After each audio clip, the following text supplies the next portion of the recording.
Good afternoon, those of you joining us today. Thanks for joining us. We're pleased to have, for the second consecutive year, David Bitner, Newmark's Global Head of Research, here to share with us some of his most recent research publication content, I guess is the right way to put it, his insights. I know last year we thought it was super helpful, so I'm excited to see what research he has to share with us.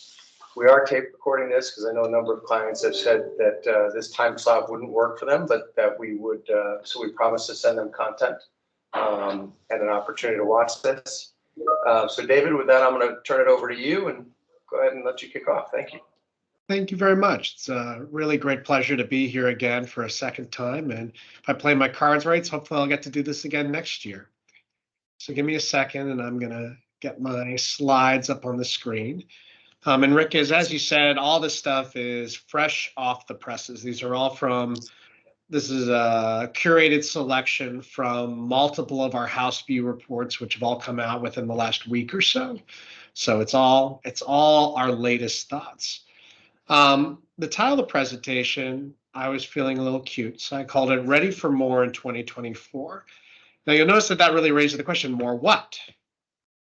More what? So we'll try to answer that as we go along. So in terms of content for today, we'll start off with a brief economic overview for the United States, look at office and industrial leasing fundamentals, and then finally a section on the capital markets where I'll try to elucidate some of the trends there and how they are relevant, to the real estate occupier perspective. So first on the economy, more what? Well, frankly, a lot more growth than I would have anticipated a year ago. For example, if we look at real personal consumption expenditure, this is what households buy adjusted for inflation, we could see a couple things. One, if you look at this dark blue line, this is what's actually happened, dollars and trillions. We had the pandemic, went kablow, and then very rapidly, recovered. And if we pulled this data back to, the GFC, you would not have seen such a strong recovery. So this was very much financed and driven, at least in large part, by fiscal spending. And so what we've ended up happening is we've not only had a complete recovery in household spending, but spending has been running consistently above its pre-pandemic trajectory, which you can see in this dotted line. So that's like a good global barometer for the health of the economy. More recently, we can also see, we're looking at these gray bars. This is the 3-month moving average growth rate. And we've been, for most months, and particularly recently, running above the long-term average trend. We've seen some months where we're below, but overall, this is still a picture of an economy where households are driving the economy, they're driving spending, and they're driving growth that is not only not recessionary, but it's better than average. And we've seen that confirmed in the new year with some of the most recent retail sales reports, as well as some improvements in consumer confidence and other consumer-oriented factors. We turn to the labor market, which is foundational to this spending outlook. We can see that while, job openings have certainly come down from their peak, over the last couple of months, they seem to have stabilized. Meanwhile, we have very low unemployed. We saw little pickups, but that doesn't seem to have continued in any kind of trend.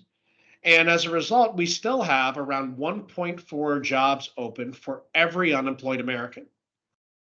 People talk this shows how the things are softening. Well, you got to remember that, generally speaking, with at least the data that goes back, and this series that goes back to the early 2000s, but I've also seen historical series that have been put together, really other than some periods where the labor market was very hot during the Vietnam War in the mid to late 60s, that is. And right in 2019 and more recently, we've generally never seen this above 1. So this is still a very tight labor market. And this is continuing to show up in job growth, where we can see that, if anything, not only has job growth been running at the pre-pandemic trend or higher, as they have in the last 2 months, Although I think we should be a little bit cautious in the interpretation of the last 2 months of data, where there's a lot of seasonal adjustments that go into December and January jobs. So if this continues, however, into the February jobs print and the March jobs print, then we might be really seeing a reacceleration in the employment market. And if that turns out to be one that's not nearly as reliant on healthcare and education and basically, more government-oriented forms of employment, then that'll be really something to write home about. On the wage front, this tight labor market that we're having, which is still adding jobs, we've seen a slowdown in wage growth from the peaks, but still overall quite high levels. So if we're looking at median wage growth overall, it's been flat for the last several months, according to the Atlanta Fed, at 5.2%. Again, that's within spitting distance of the dot-com productivity boom highs, and is significantly above what we saw even at the peak of the pre-GFC cycle, or any time during the last long recovery out of the GFC. So still very strong wage growth. Most of the softening wage growth happened in the lower half of the earning distribution. So you had some basically one-time wage adjustments that happened for service work, leisure and hospitality, transportation and warehousing, that manifested in these very high wage rates, although not as high if you actually adjust for inflation, which have now come back down, and now you have pretty much across the wage distribution, everybody's kind of growing at a similar rate. And it remains to be seen whether these start to slow down even further or they remain at this high level. For my money, I think we really would need to see more of a softening in these job numbers and in the employment market before we'll see a material sustained fall back to more normal levels of wage growth. And this is very much, still in keeping with the way that the Fed thinks and their overall macroeconomic model, because frankly, it's the standard macroeconomic model. And this very much plays into their continued conservatism vis-a-vis thinking about when and how much to cut rates.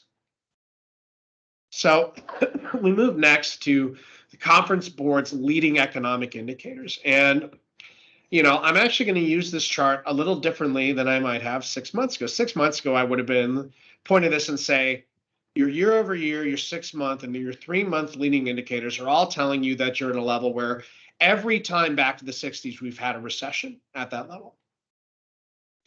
Well, now we've been at that level long enough.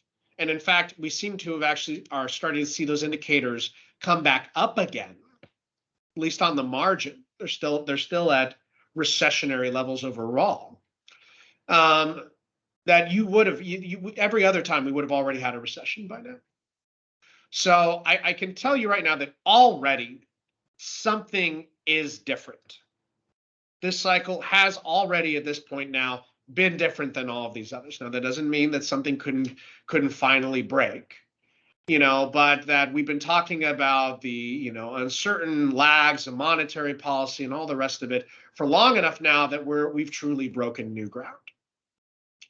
And so at this point, my expectation is that the soft landing, and people are starting to even talk about a no landing scenario, is the most likely outcome at this point.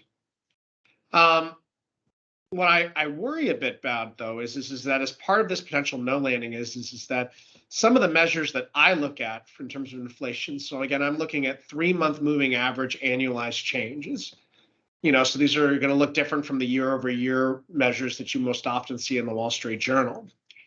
What I see is that while we appear to be past peak inflation, which was around May of 2022, a wide range of core measures have been accelerating since late summer, early fall, and particularly this most recent print. So here we're looking at the median CPI, which looks at the item in the CPI basket that's smack dab in the middle, the trimmed mean, which throws out some extremes, and the super core services. So CPI services excluding energy and shelter. So this you can't just blame housing on this item.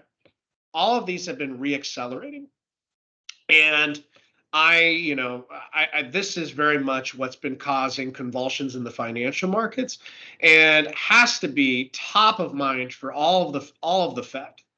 in terms of thinking about when are they going to be able to cut rates and to what extent and at what pace. And at a minimum, even if they look at this and they're like, well, we think that this is going to be transitory and it's just part of a bumpy way back down into our range, it still means that they're not going to, cut 6 times, which frankly, and I'll just skip ahead a little bit, like if we go back mid-January, if we looked at the Fed funds futures, they were saying 6 cuts, where the Fed's dot plot in December was 3 cuts. There's this enormous gap. And, the hot inflation prints and the strong economic data have started to close this gap, but you can see that the market is still just like very reactive, doesn't really have any true conviction because in a sense, we're in a largely uncharted or a very, unusual set of affairs. And so I think that our expectations should be one of continued heightened volatility in the financial markets, for the foreseeable future. One thing that has been relatively consistent, however, and here we're looking at, here's January of 23, March of 23, October of 23, February of 23, and there's a dot plot. This is the forward curve for SOFR, which is pretty good cognate for Fed funds. At no point in time has the market thought that we are going to see Fed funds move meaningfully below 3%. All of these scenarios are relative to the 2010s decade, a higher for longer outcome. There's just debate on how much higher for longer. And this is going to have a very material impact on, all manner of economic activity because it influences what the required rates of returns are, what the cost of capital is. And I would say that for real estate, it's even more important because of its nature as a highly levered asset class. And why that's relevant to everyone on this call is because this world of higher rates and needing to work through the implications of those are going to be important constraints on your counterparties that you're talking to where you're looking to lease or buy real estate. So with that, I think we'll finally move into talking about the office market. More what for office? I think it's going to be, I think that we're going to see a continuation largely of the last year where we're going to still have relatively anemic leasing volume. We're still going to be working through this transition to hybrid work and the implications that it has for how much office space the country as a whole needs. And I think that it's also going to be, there's going to be more distress in the office sector, which is going to, in my view, necessitate some strategic actions on the part of your landlords.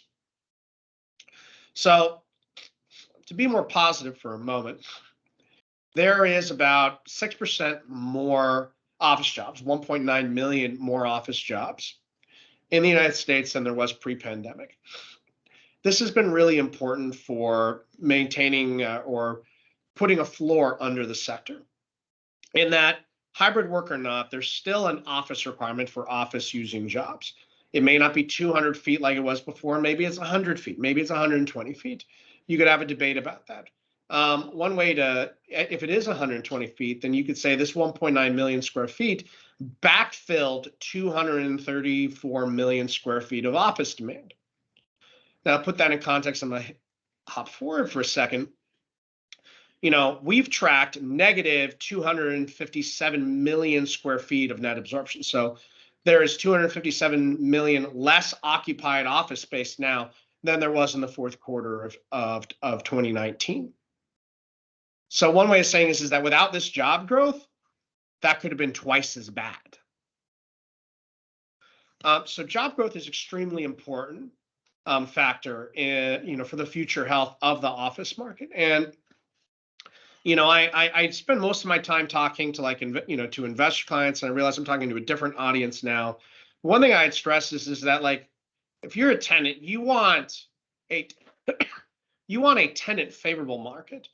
You don't want a market that is disordered. that's going through tremendous problems because you're not going to be able to rely on the commitments that have been made to you. So I think that we all in this ecosystem have an interest in hoping that the office market eventually regains equilibrium.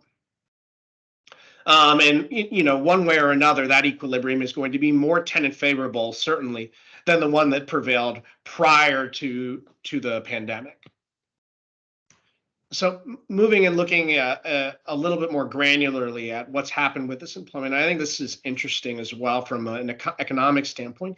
If you look at the right-hand side, we have technology, advertising, media, information. That's a dark blue line.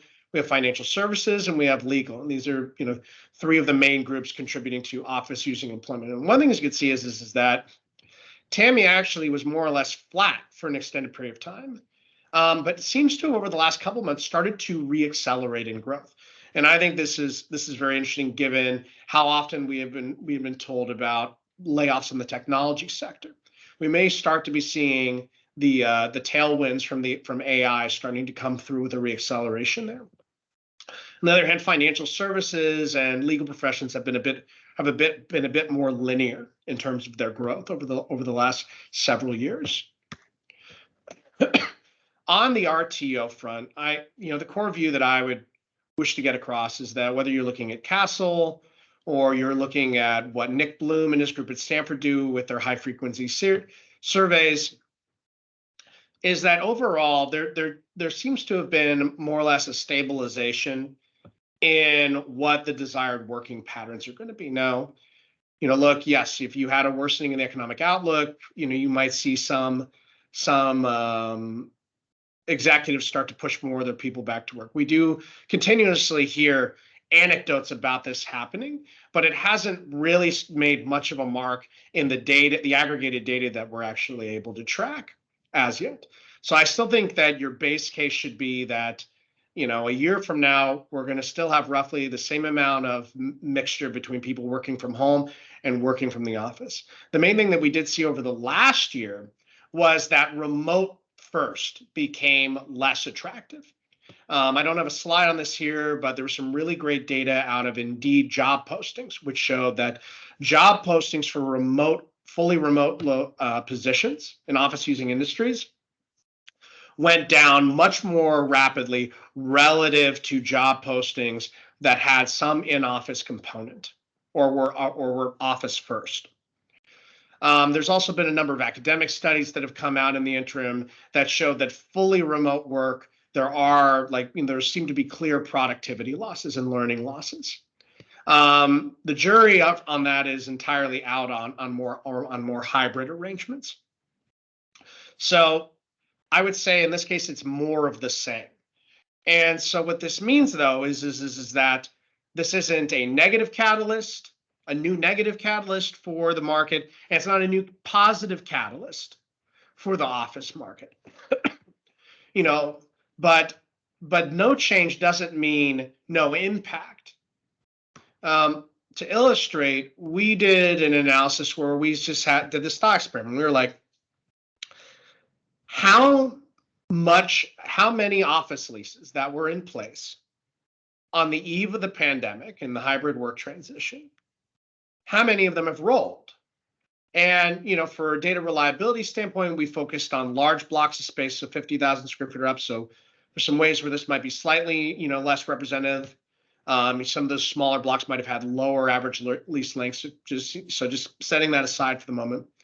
What it suggests is that we're still only at most maybe 25% of the way through working through historic leases. Here you see between this year and 2031, there's another 2.6 billion square feet of office space that's going to come up. Now, I often get on calls where people talk about how they're hearing about a lot of office occupiers reducing their space requirements by 10%. Sometimes I hear numbers that are greater than that. Well, let's just be conservative and talk about 10%. If 10% is what the average change to a footprint is in moving to a more hybrid world, well, in this case, that would mean there would be another 260 million square feet of negative net absorption. Remember, I told you that's we've already had so far we've had negative 257 million square feet of negative net absorption. So this would be everything that we've experienced over the last couple of years happening again, albeit spread out over the next number of years. And I think that there's a truth to this. Now, of course, on the other end, there's the job growth engine that we need that's working in the other direction. So not all this stuff, none of this happens all instantaneously, and that's a blessing. It's a blessing that this is smoothed out. But one way or another, it means is that the office market is still facing headwinds in terms of these transitions. It means that tenants, occupiers are still actively engaging with trying to optimize their footprints. And of course, we're here to help you do that. And that this is going to continue to shape the market in a direction which is broadly tenant friendly. So moving to leasing. Office leasing, given this, it's not surprising, has continued to be much weaker than it was before the pandemic. It's been consistently stronger for higher quality buildings, here proxied by CoStar's 4- and 5-star series, which are those gray lines. We may possibly have had, depending on how the data gets updated, a little bit of a pickup in the fourth quarter for those Class A buildings. But overall, the picture is still one of relatively muted leasing velocity.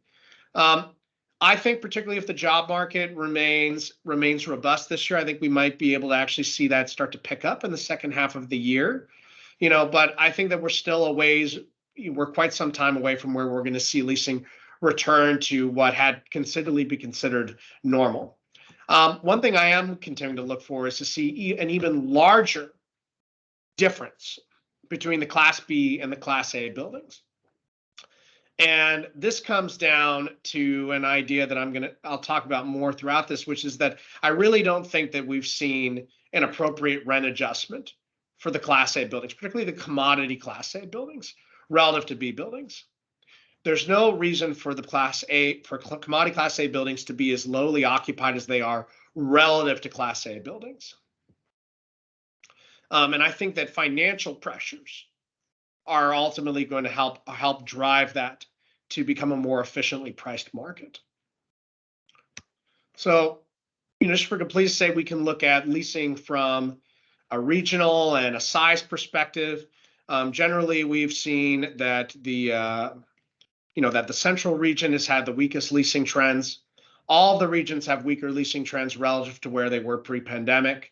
But the South, has clearly been the strongest, and followed by the West, although prior to the pandemic, we had West region outperformance driven by a lot of the tech-oriented markets, which now have necessarily become weaker and are now being bolstered by some of their other non-tech secondary Western cities, Sunbelt cities. The other interesting thing that we've seen is that tertiary markets, if anything, have had relatively better supported office leasing trends relative to major gateway and secondary markets. A trend that I can tell you that very few people would have anticipated in 2019. Sublease availabilities are also up across all the regions, all of the tiers, but they actually seem to have potentially peaked within the last quarter or so. So they were down between the third quarter and the fourth quarter. Now, a large portion of this is sublease space turning into direct vacancy or direct availability rather than simply sublease space. But I still think this represents a healthy development in the market on the margin. Net absorption, as we mentioned, has continued to be negative. Although one thing I would note is that we've had, while still negative net absorption, it's been improving on the margin for several quarters now. And so I'll be paying quite a lot of attention to see whether this trend continues into 24 and we might actually potentially get stabilization. On the other side of the ledger, deliveries have been slowing down. And in fact, we could see that the delivery pipeline for office peaked in the first quarter of 2020 at about 112 million square feet of office under construction in the markets we track. This is now all the way down to under 60 million square feet. And I would not be surprised, particularly given the construction financing environment, if we don't retest the 2010 lows. And this is going to help the market stabilize, because you're not going to continually having more and more brand new competitive space coming online to continue to press on vacancy and availability in the markets. Now, this construction is certainly not evenly distributed. We can see that there are a number of Sunbelt markets where they have materially higher construction pipelines. San Diego, Austin, Miami, Nashville, those really are the ones that stick out, each with more than 4% of inventory currently under construction. And these are going to, even though in Miami in particular, demand trends have been relatively strong relative to many other markets, these are going to be supply waves that those markets are going to take several years to absorb. Which of course might make that, it represents, if you're thinking about a long-term future in those markets, could open up attractive price points for brand new space. Thinking about whether you want to be in the CBD, in a somewhat urbanized suburb, or in a fully suburban area, we've certainly seen that the suburbs have been relatively resilient nationally compared to CBDs. Now, this can vary by market, but overall, the CBDs have certainly been the hardest hit. They're also, in my view, the ones that need to figure this out. If you think about the suburbs and you have an office park and it's not very nice and no one wants to lease it, that's kind of okay. That can just be there and it can die. It's happened in Dallas, it's happened in Phoenix, it's happened in lots of places before, and it didn't do anything to stymie the overall growth of those markets. You can't have that happen in a dense CBD. Because you can't just have a bunch of dead buildings. They attract negative dynamics to those submarkets. So I continue to look at America's cities, particularly our vertical cities, with very high vacancy levels. And I'm from San Francisco, so I very much live in one of these that faces a tremendous challenge. Cities need to figure out what to do with their vacant office space. They have to. And this isn't, in a laissez-faire world, real estate developers could figure that out. And in the more regulated world in which we actually live, this is going to require political action. It's going to require support from businesses and business roundtables and PACs and all the rest of it. I think that we're still at the beginning of, in a sense, a war for the life of some of our cities. And there's still far too much complacency on this point. And with that, I'll get off my soapbox. One of the way to kind of illustrate this is that, we have all these kind of blended numbers about things, but I think it's useful to actually look at how unevenly distributed vacancy is in a lot of our markets. So let's even take, San Francisco, where availability rates are north of 30%. There's still 33% of the office spaces in buildings that are 90% occupied or greater. That doesn't look so great compared to Manhattan, where 62% of the office space in the market is in buildings that are over 90% occupied. But the point is that even in every market, there's a significant slug of buildings that clearly are on the wrong side of a vicious circle. And there are other buildings that are on the positive side, that have a very clear reason for being, that have strong long-term potential income dynamics, and then others where we need to come up with a solution to get them redeveloped into something else because they are not highest best use. And I look at the debt resolution process as something that's going to be a major agent in driving this. What I worry about is that we've been seeing, particularly last year, a lot of extending and pretending of bad loans that is delaying this necessary process. And in my view, sooner is better than later for a lot of these dynamics. I mentioned rents and the need for rents to adjust earlier in this talk. One way of showing this is that despite everything that I've been telling you about the office market, is that asking rents have gone up. They have gone up for Class A buildings. They have gone up for Class B buildings. They have gone up in major, secondary, and tertiary markets. And in none of those cases does it really make a lot of sense. How can you have so much vacancy, so much shed space, and the rents going up? It defies supply and demand. I think part of it can be explained by landlords holding on base rents, but then offering incentive packages. So more months of free rent or more TI packages. And that's what we're looking at here on this slide. So you can see that, and we looked at a selection of markets, and most of them you had 50% or greater increases in TIs, since pre-pandemic compared to the most recent data that we have. So that's one explanation. I think another is that there's just in some cases, invisible pricing that just doesn't get posted and doesn't get recorded. But I think that underneath it, there is like a real truth is that there just hasn't been as much of a repricing in rents as basic economic intuition would tell you. And I have a theory for why that's happening. And frankly, it goes back to the notion that accounting rules the world.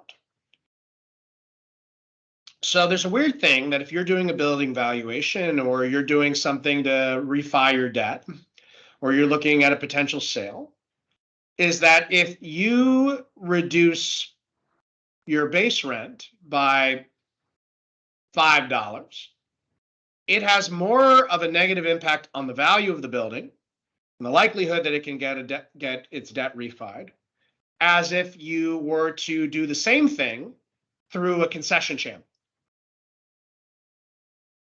And that's before you get into all the advantages of how asking rents are much more visible and they're sticky and all the rest of it versus these less well-tracked inputs into the concessions.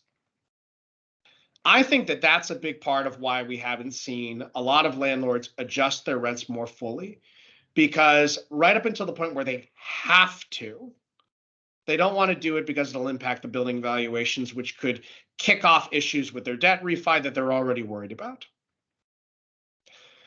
So what ultimately will change that? Well, I think two things are going to help change that. One is that we had hundreds of billions of troubled debt that got pushed off 1 year last year, and I'm not convinced that it can be pushed off again. So I think that you're going to have actual negative debt processes go further along, at which point the write-downs happen anyways, and then there's no advantage to keeping what is in essence strategic vacancy in these buildings. And you're going to see these commodity A buildings start to really compete with the Class Bs and start to take occupancy from them, which will then kick off a chain of events lower down the chain. The second is that if you are in a situation where you're already having issues paying the interest on your loan, then offering front-loaded concessions, which hit your cash flow now, looks less and less attractive. So I think that we're going to see more desire on the part of landlords, particularly ones with upcoming debt maturities, to move away from offering lavish tenant improvement allowances and free rent periods, and potentially more willingness to negotiate on base rents themselves. And so that would be my strategic advice to you, would be to at least try to push on that lever with that in mind when you're going into any process over the next 12 to 24 months with your landlord. So finally, and I know I've gone on with office for quite a while, this shouldn't be surprising if I told you, but this soft office market, or reframe, this tenant favorable office market, is going to continue for some time. These are Green Street's forecasts for a combined rent and occupancy measure. You can see that they see things bottoming sometime this year, and then a very slow recovery. And I think that that's a reasonable outlook. I think that it's a justified outlook given what we've talked about. And I continue to see the market as being tenant favorable for the foreseeable future. So moving to industrial, I think the big trends that I think are going to continue to support industrial are, first and foremost, that we have not had full mean reversion on everybody shifting from buying services to buying stuff. When I couldn't cut my hair, I bought lots of stuff during 2020, and apparently I was not alone in that. We've seen some mean reversion with people going back to their services spend, but goods spend is still 3.4% above its pre-pandemic trend line. This seems to be a more or less permanent feature of people's spending habits, and this is going to continue to drive more demand for industrial space up the chain due to these preferences. The second is that, and these are not unrelated, e-commerce, while it's not growing as quickly as it was for parts of like 2015 to 2019, is still broadly expected to be growing faster than the overall economy, which is another way of saying, excuse me, that e-commerce is going to continue to grow as a share of retail sales and of consumers' budgets. And so this means that we're going to continue to have outsized growth in the sector. And this is very much a positive for industrial net absorption. So so there's another saying is that the long-term drivers for industrial are still intact, as we have said with the US economy at large. That doesn't mean that it's not going to experience some difficulties over the next year or two. So in 2023, deliveries finally caught up with net absorption. You can actually see that net absorption fell pretty dramatically. I mean, it looks more or less like a 50% drop from 2022, although the overall level would not have looked out of place in 2018, 2019, and 2017, which at the time felt like pretty darn good years. So I think that's important to keep in mind. But what did happen is that we saw an enormous amount of space deliver, over 500 million square feet of space deliver. And so vacancy, which was at about 3.5%, has risen to 5.5%. So back to its level in 2020, which is, while still below the long-term average, is materially higher than it was before. We've seen demand start to shift more and more towards secondary markets. And that's been a feature of the last number of years. And we think that that's liable to continue. Fortunately, when we think about these deliveries, they appear to have peaked in 2023. We actually think that there's going to be a pretty sharp fall off in 24 and a continued deceleration into 2025. So while we think that net absorption could be relatively steady or slightly declining, that's not going to mean that there's going to be a dramatic continued deterioration in the vacancy rate. We think that we're just having gone from ultra low vacancy levels to merely low vacancy levels. So a little bit of a softening, but not soft overall. Where have we seen the greatest softening? It seems to have it's been mostly in the big box set. So if we're looking at this, we've seen that we really had close to a halving in the amount of development for these 700,000 square foot and up spaces. Sublease, I know it's strange to talk about it in a non-office context, but we have seen it pick up. We had it be as, the long-term average, was about 68 million square feet. We're now at over twice that, about 157 million square feet. So this is representative of some of the softening in the market. On the rent growth side, 2023 was still a very strong year with 8.2% asking rent growth year over year. Now that was down from nearly 20% in 2022. But in a world where none of the other, frankly, in 2023, none of the other property types delivered any meaningful rent growth. This was a very strong level.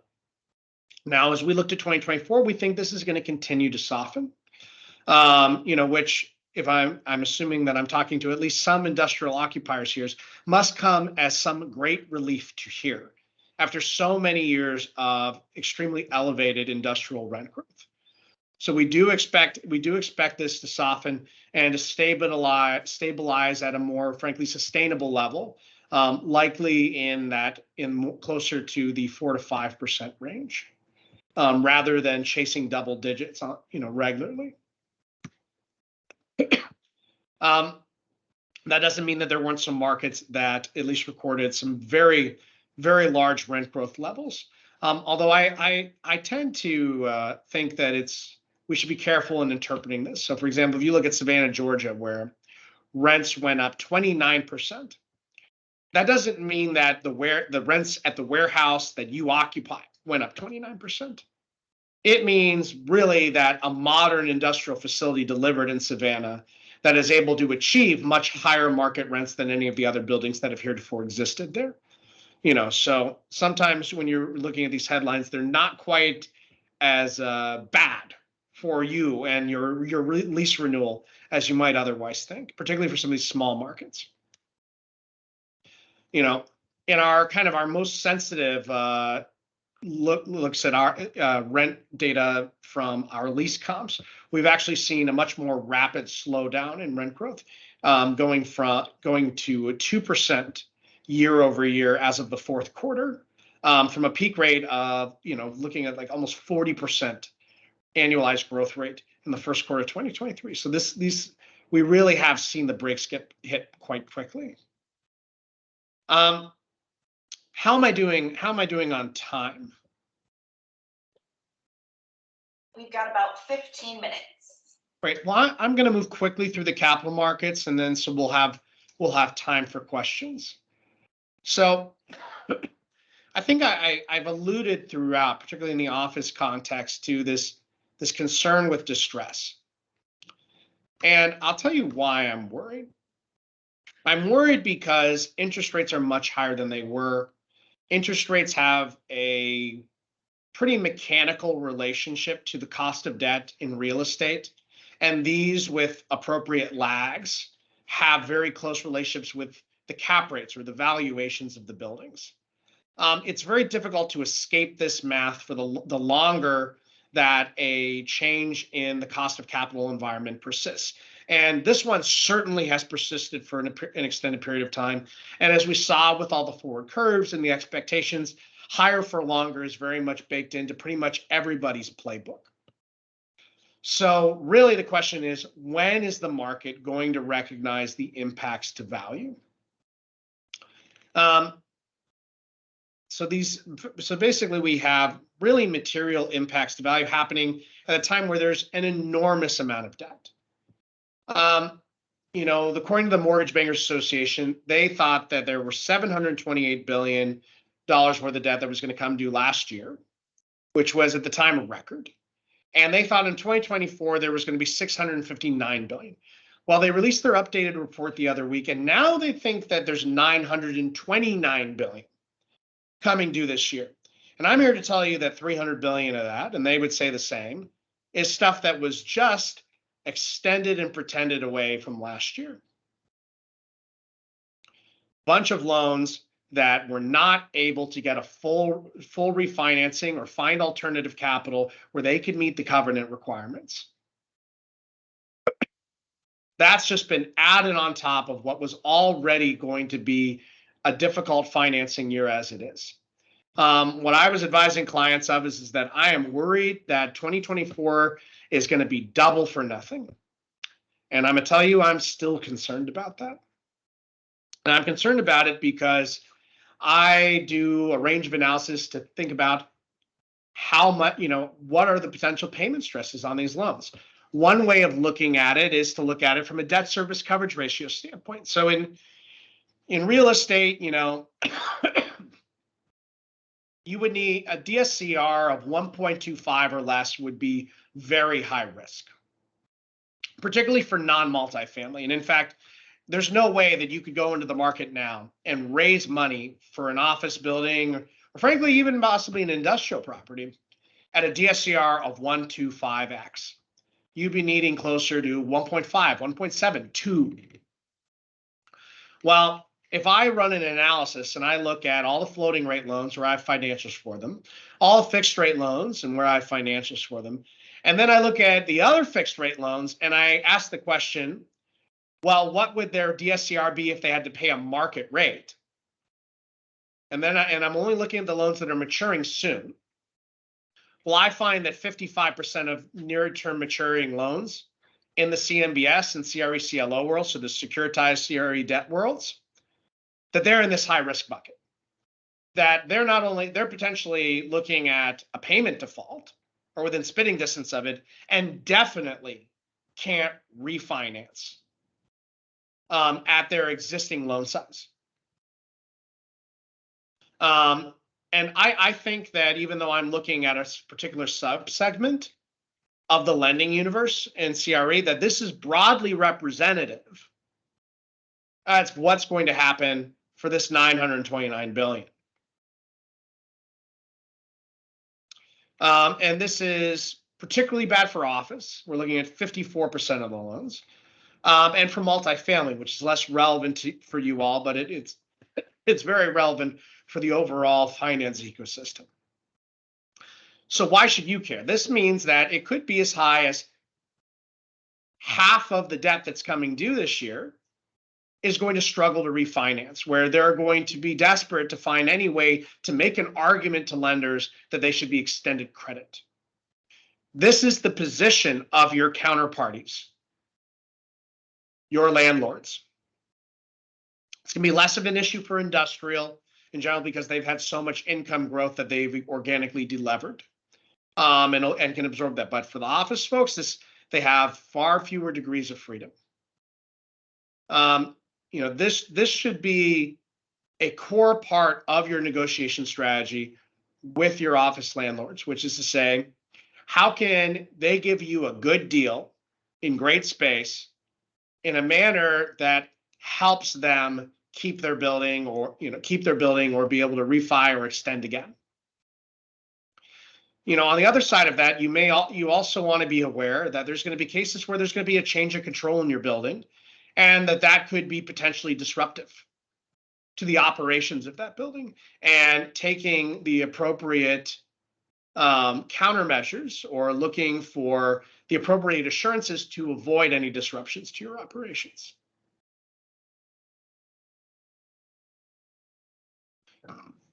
So I think with that, I'll end this. I have a couple other slides, that I'm not sure are as important as the ones that we've gone through. So let's open it up for questions.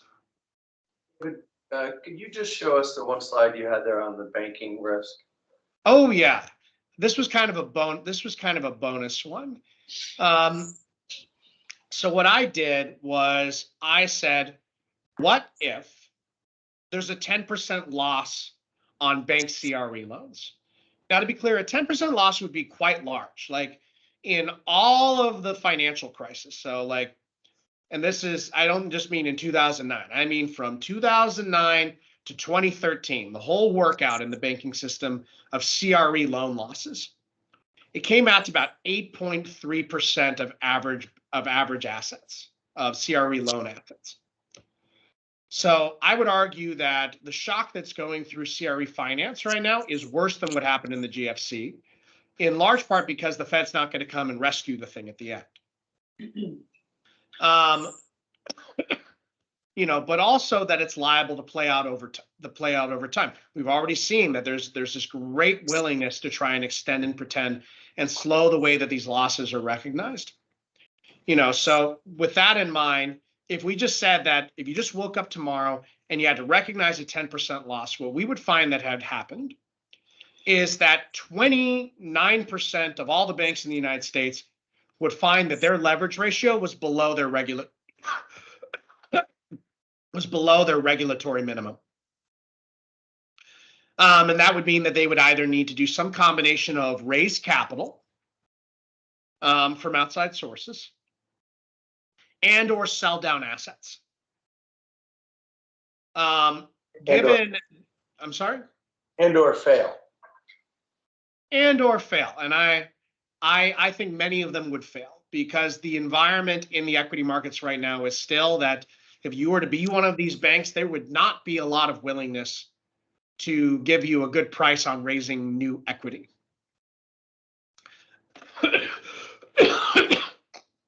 Sorry.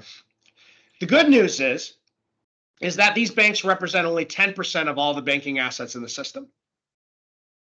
So that kind of limits the overall systemic stress, but it still would be very bad for those banks. I, for one, think that there's certainly 10% losses on a lot of CRE loan books. I don't think that this is an unrealistic scenario if you really, forced people, to come to Jesus on what the actual values of those loans are. And we've seen banks that had relatively less exposure just take their marks and go on about their days. Goldman Sachs, for example, did that last year. And wrote down their office loan book by 50% and their non-office book by 15%. And the experience of that loan book, and that was all Class A assets, by the way, that informed my assumption on like what I thought was a severe but not unrealistic loss scenario. This also includes 21% of the bank loans that are owned by the banking 21% of the CRE loans in the banking system. So this is a long way of saying that I think that fundamentally speaking, we're going to continue to see more regional banks blow up, that we're going to see CRE loans get stranded at these banks and need to go through loan sale processes and mergers and FDIC controls, but that it's going to be overall like disruptive to the finance system for CRE.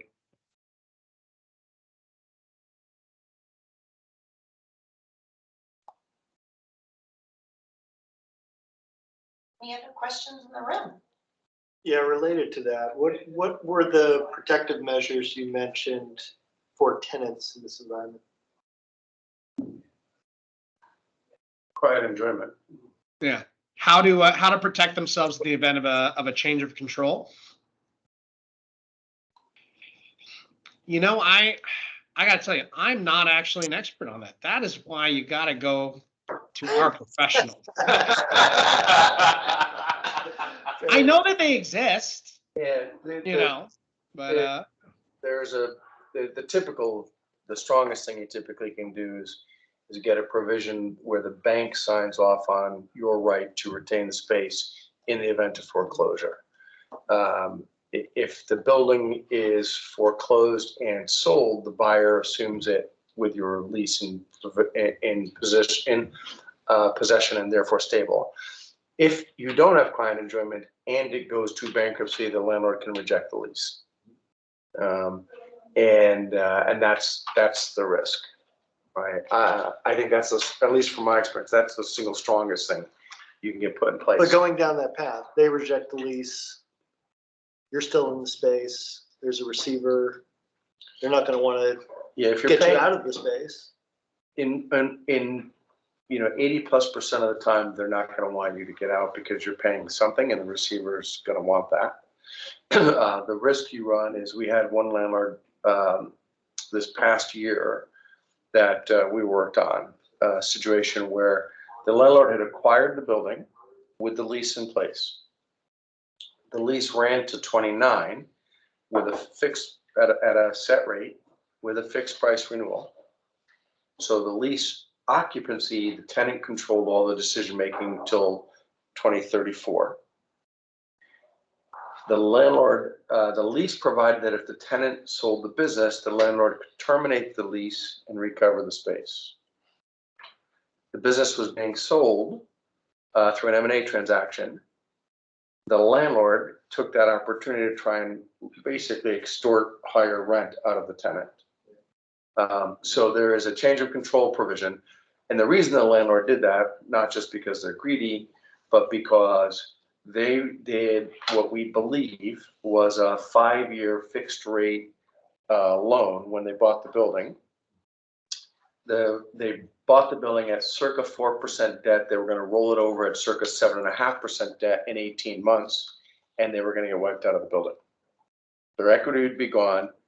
The building would not cover it would cover the cash flow of the new loan, like at probably a 1.02 debt coverage ratio or something like that, David. It was basically flat. And they were just going to they might keep the title, but they were going to get wiped out. Yeah. And so they were looking for any way to get out of that problem before the loan came due in this case. And the fact that we needed the landlord to consent to assignment to the business buyer was the moment that they were trying to take advantage of that. That's a fully leased building, performing to pro forma perfectly, in which the landlord financed it with reasonable debt at the point in time. But at the time, it was probably an 80% loan to value or 85% loan to value. They're gonna roll over at 65, and they're gonna roll over with, 300, 350 more basis points on the debt. And so I think you're gonna see lots of situations where that slide you had, David, where it showed the 900 and something billion of debt maturities because they kicked the can down the road, that one. Like there's gonna be a zillion buildings that are, from a tenant standpoint, performing, that from a debt financing standpoint, will no longer perform. Hey, David, I'm just curious, on the industrial side, you've talked about the US, but does this parallel Canada and Mexico as well? What's going on here? On the industrial side, what in terms of like net absorption or deliveries or? Yes. Yeah, I don't have as good a data for those markets. I think we've definitely seen some uptick in net absorption.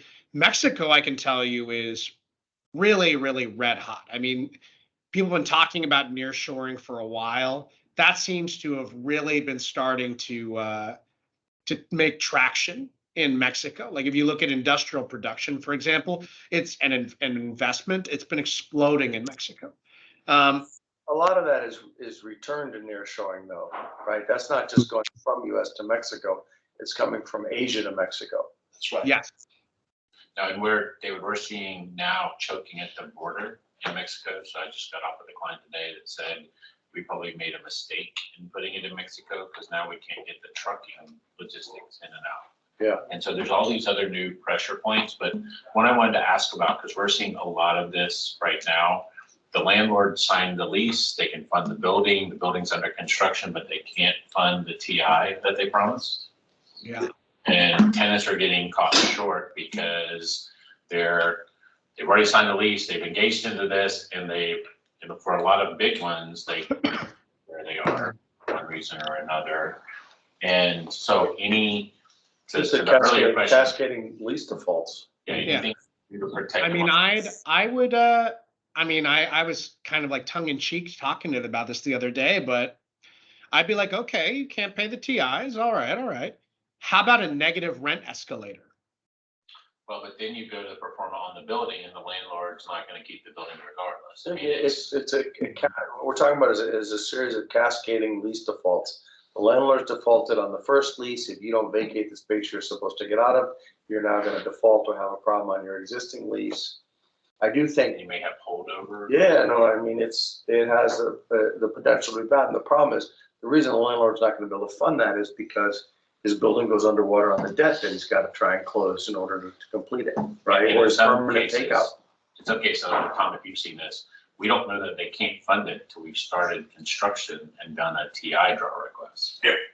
That's happened on 2 jobs in Atlanta. There's like a building in Charlotte. I mean, what you're gonna end up with is you're gonna end up probably leaning against the asset. It's basically the landlord's equity getting squeezed out of the building. Oh, but the building's not worth what it was worth. I mean, I've got one Yeah. situation where the TI is worth more than the building. Yeah, I mean, to put a number on it, we estimate that there's $186 billion of distressed office debt that's maturing this year. So, dude, we need some like good news. Like, where's the good news? Industrial rent growth has slowed.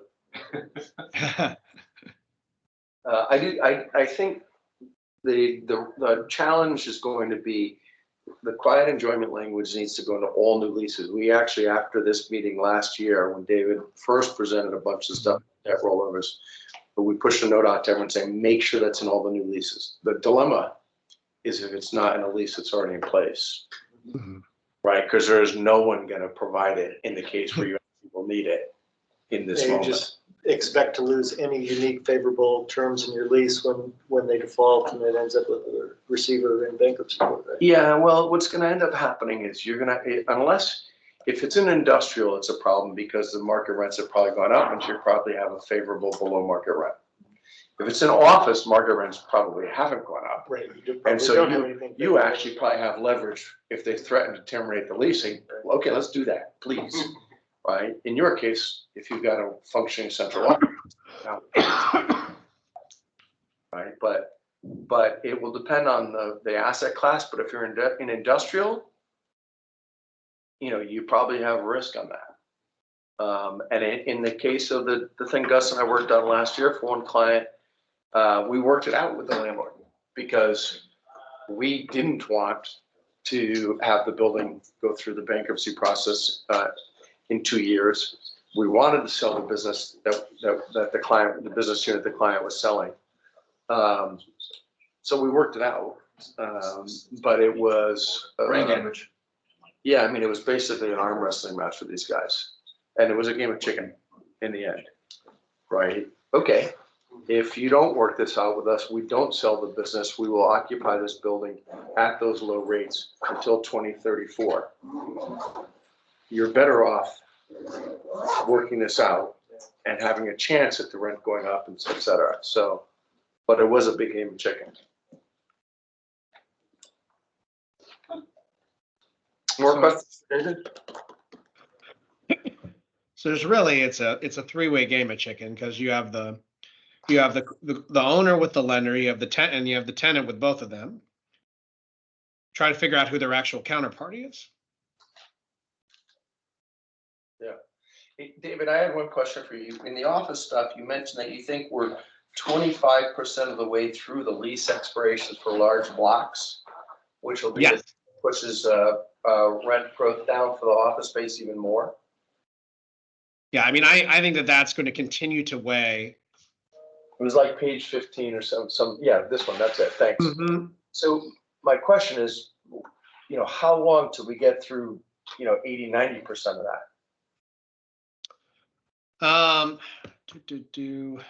If we're, in other words, what's the distribution of that? If we're a quarter of the way done now, are we done in 3 years? Are we done in 6 years?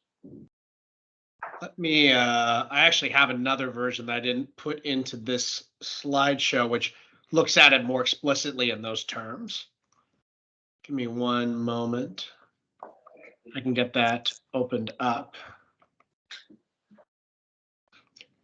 Here, I'll stop sharing for a moment and then I'll open the other one.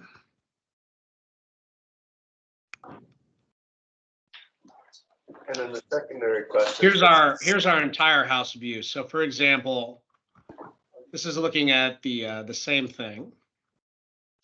So we have 72%, so we're 28% of the way at the end of 2023 nationally.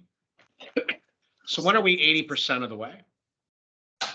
This would tell us that it would be about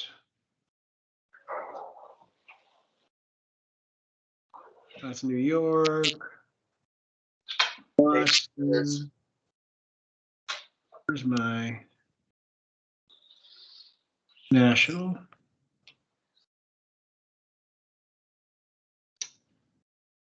Yeah, around 2030, 2031, then you'll be 80% of the way through.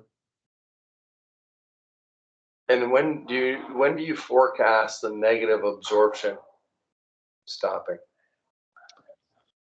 So we don't have an in-house forecast for net absorption. That was I know that's not helpful. I think that I generally like Green Street's approach to. I remember was that Green Street slide we were looking at. Yeah. So I can see there's a lot. There we go. So they seem to, and this isn't quite just occupancy, but occupancy is always the major driver. They seem to have it bottoming this year. I would note that their forecasts have gotten worse every single time they do a new one. I have another slide where I show that, how it's just like, it's going to do this. No, later, later. Yeah. I frankly, I think that I think we don't see a bottoming, and I don't think we see vacancy peak until 2025 at the earliest, in my view. David, I was just thinking that on the 2 points that you made around the debt issue and also dead CBD, the dead cities issue. Yeah. I think you were suggesting that there's unlikely to be intervention on the debt side, but more likely to be sort of political intervention on the dead city side. I'm just interested in how that might kind of reset the picture. So I don't say that there's I'm not saying that something will happen. I'm saying something should happen. Oh, I was trying to think of one. Yeah, there's a necessity. That doesn't mean that it's going to get done. But I'm kind of with you. I think the debt one will play out. Yeah. But I think the dead CBD one is a social issue, which Yes. I believe is going to get a higher platform and is likely to be, the direction is likely to be changed by some level of intervention. Yeah. It probably, in order to resolve that, it probably has to be economic policy that drives it in the form of tax credits or other abatements to make it economically worthwhile. Because if it was already economically worthwhile, it'd be happening. So exactly. Yeah, these conversions don't pencil. I mean, you're going to need to have, at-right developments. You need to have zoning. You need to have a zoning program for all of these lower quality buildings and locations. You need their debt to come due, and you need them to get written down to essentially residual value or land value or less. So basically land value minus demolition. And then you need the development community to have certainty of execution. So the zoning side of things. If you start adding tax abatements on top of those, then all of a sudden these things start to look really accretive. I mean, ultimately, it will take a long time before you get there without economic policy being set to enable that. And that will accelerate it if it is. And that is probably done at the state or local level, not at the federal level. Right? Yeah, I mean, taxes are not federal. And that's going to be a big driver on it. Yeah, and I mean, I think it's often going to be at the state level because you have to cut a bunch of Gordian knots. Yeah, zoning. I mean, again, I'm sitting in the poster child for this. I'm from San Francisco. As I said, we have over 30% availability. I mean, we had 4.5% vacancy in 2019. And the market has not come to terms. I mean, like the political leadership has not come to terms with what that's going to require. Now that's an extreme case. It's, for example, like you're in Manhattan, which is very different. Still has buildings that need to be redeveloped, but it's a much smaller problem proportionally. David, I have a question related to that that's come up to me through a number of brokers and some of their clients that are taking advantage of a lot of the new federal and state legislation related to funding supportive and bridge housing and ability to cut the Gordian knots quickly and move capital basically from investment funds into repurposing properties that are distressed. And that's about as far as I can articulate it because this is new to me as well. I've now worked on a couple of these in California.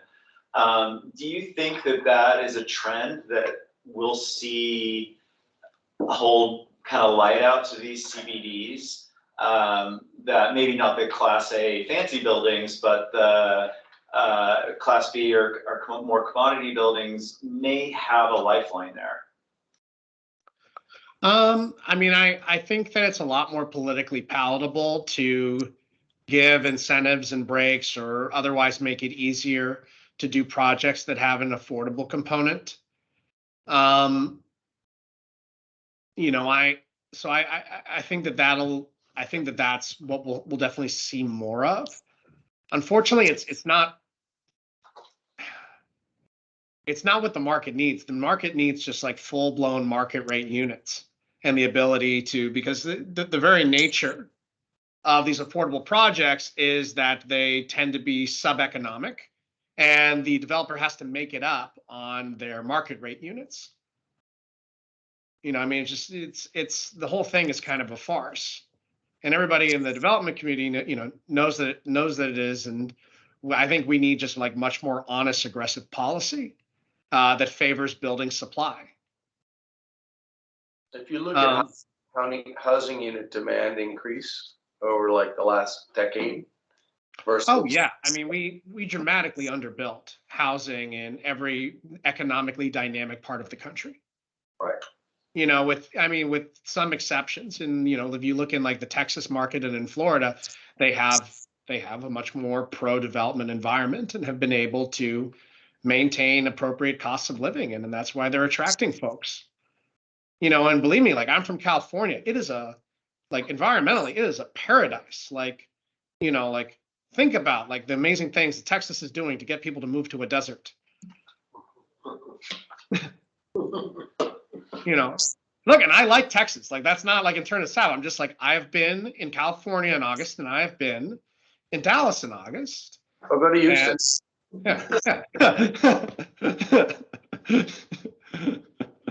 Other questions for David? Any questions on the line? You can use the Q&A box and we will catch you in there. David, whilst there's a pause, just extending Gus's question. I mean, I know you're primarily focused on the US market, but is it similar? Is there any thing that you take away that you think is a wider global issue? You know, well, I mean, I think that we're seeing some versions of debt issues in Europe. I mean, like, you know, the ECB has also increased rates, and they started from an even lower base. You know, so the nature of it is like if you go from, you know, the ECB had negative rates, and there were cap rates that were at, you know, 2 and below, you know, in some of the leading cities in Europe. Yeah. You know, and those have gone up, you know, dramatically as well. The one caveat is that you generally had like very conservative lending, particularly at the banks. You know, so whereas like US banks, like, you know, would be like, we're being very conservative, we're lending at 65. I mean, like the cognate for a German bank was, you know, 45. Yeah. So that's at least somewhat protective from them. The other thing is that the banking system tends to be more consolidated in other countries compared to the US. You know, so much more of the assets are concentrated at your top 5 to 10 lenders. Whereas the US does have a large number of these smaller banks where I think the most of the problems are going to end up being. You know, on the other side of things, it's always been a little strange because, you know, I would recurrently hear that the office statistics would be like much better in London and the other European capitals compared to the US cities since 2019. And I kind of go back and wondering like how much of that is true and how much of that is that they're measuring different things. But my experience is very much true. Yeah, It's very much you're just not getting that dead city zone concept. Yeah. So part of what goes on in a lot of the bigger cities in Europe is the lease terms are so much longer. You don't have the rollover, the share of market rolling over at any one economic part of the economic cycle. So as a result, you just have if we put that curve up and say, okay, when's this peak? Well, in Europe, the change in demand cycle, that's going to take 15 years to play out on the master leases, and a lot more stuff in subleases. So I think that would go a long way because I have a hard time believing that, and I mean, we have, I actually think I have it open. This is a slide from a presentation I gave in Toronto a bit back, but this was from some academic data where they looked at days work from home, workers in office using sectors. And we could see that in, you know, yes, in the US, it was only a little bit higher than in a lot of the European countries. Your outliers on the other side were China, Taiwan, and Korea. I would note that the UK looked much higher than I would have expected here. So use that to calibrate how much you want to believe the data. But the main point is that there wasn't a radical difference in hybrid work implementation in the UK and continental Europe and in the Anglophone countries and in the United States. And if that is the case, then you absolutely would expect over time there to be an impact on the amount of space that's required. And so I really love your point, Rick, on that, which is that would go a long way to explaining that it might just be being intermediated by much longer average lease terms. As well as probably a greater willingness to to basically like hold on to space longer than American corporations do potentially. There's a similar attitude. There's similar differences both that are reinforced by the law towards labor as well. Yeah. There's more labor hoarding in Europe. Yeah. Well, it's just stickier. Yeah. It's there's a higher range before you're hiring or firing in terms of the performance changes. So I think there's an argument that the U.S. is pointing in a direction to where some of this stuff's going to happen in Europe. Now, on the flip side to that, I think there's an argument that the U.S. overbuilt office space to a much greater degree than these other markets. And also there's not a lot of Class A suburban inventory around most of those European cities, whereas like Los Angeles, they moved out of the CBD, they just moved to the west side or the valley or Pasadena. Or they build their own. Yeah. If it's suburban, they build their own. There's just, right. There's just a lot of Class A suburban space in the US that you don't have in Europe. I just see the social differences. Yeah. The social differences is people want to go into the CBD. Not according to that data. I've seen different data, but I've also been, when you spend time there and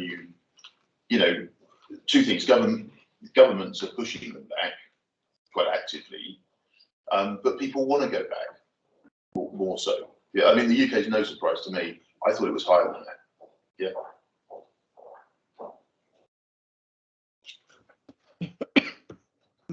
Okay. Hey, David, thank you so much. This has been great. Oh, thank you to those of you. My pleasure. We'll be putting together some summaries to send out to clients who weren't available to join us at this time. And with that, we'll let you go and hope you feel better. Oh, thank you very much. I wish I could have been there with you all and go out and have a wonderful meal tonight. Thank you so much, David. You will, David. Talk to you soon. Bye. Bye.